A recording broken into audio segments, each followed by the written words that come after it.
తీసుకొచ్చారా బే? ఇక్కడ అందరూ ఏం ఆడాడు చేస్తున్నారు బే?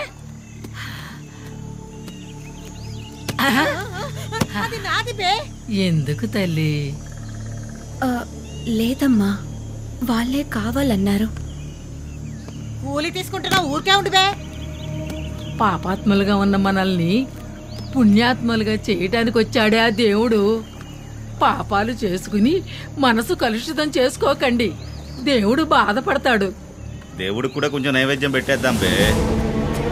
కెమెరా మరి మన సుఖానికి అడ్డుపడ్డానికి అతనెవరు? జీవితాంతం ఒకరి కింద పనిచేస్తూ బానిసలుగా ఉండి అలాగే చచ్చిపోవాలంటావా? మనం గొప్పగా బతకూడదా? మన చేత అన్ని పనులు చేయించుకుని వాళ్ళు కిరీటం పెట్టుకుని తిరిగితే సరిపోదు. మన కష్ట సుఖాల్లో కొంచెమైనా పాలు పంచుకోవాలి. మీరు మందు తీసుకెళ్ళండి. ఏయ్ నడు బే, నడు.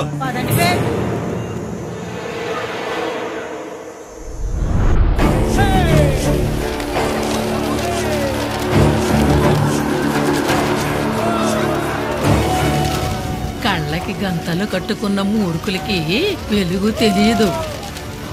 అన్ని రోగాలకి మందు మీరిస్తారు, కానీ వీళ్ళకి పట్టిన రోగానికి నేను మందిస్తాను.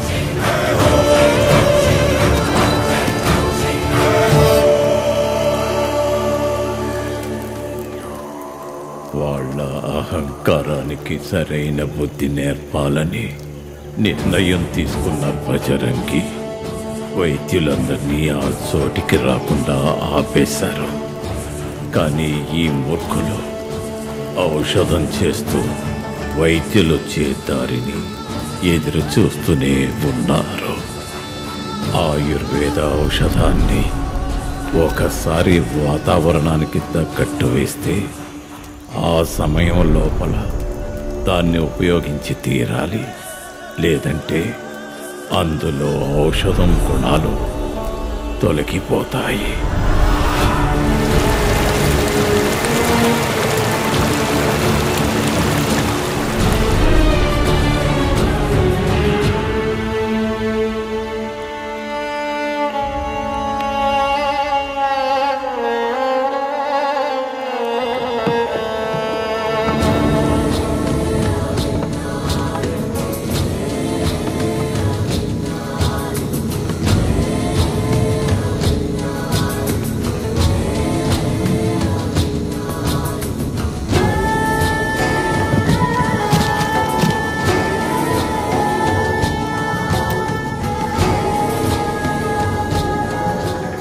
క్షమించండి దేవుడా, మేము తప్పు చేశాం.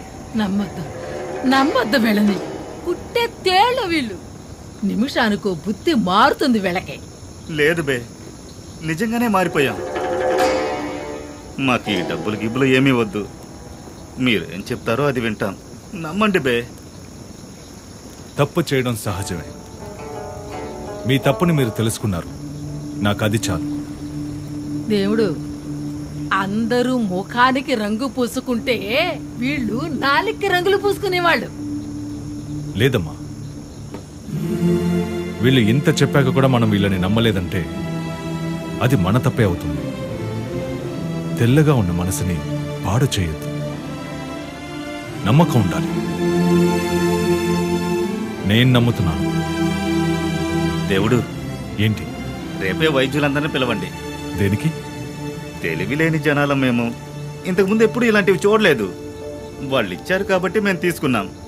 రేపు వాళ్ళందరూ వస్తే ఇవన్నీ వాళ్ళ దగ్గరే ఇచ్చి ముందులాగే మీరు ఔషధం తీసుకెళ్ళండి.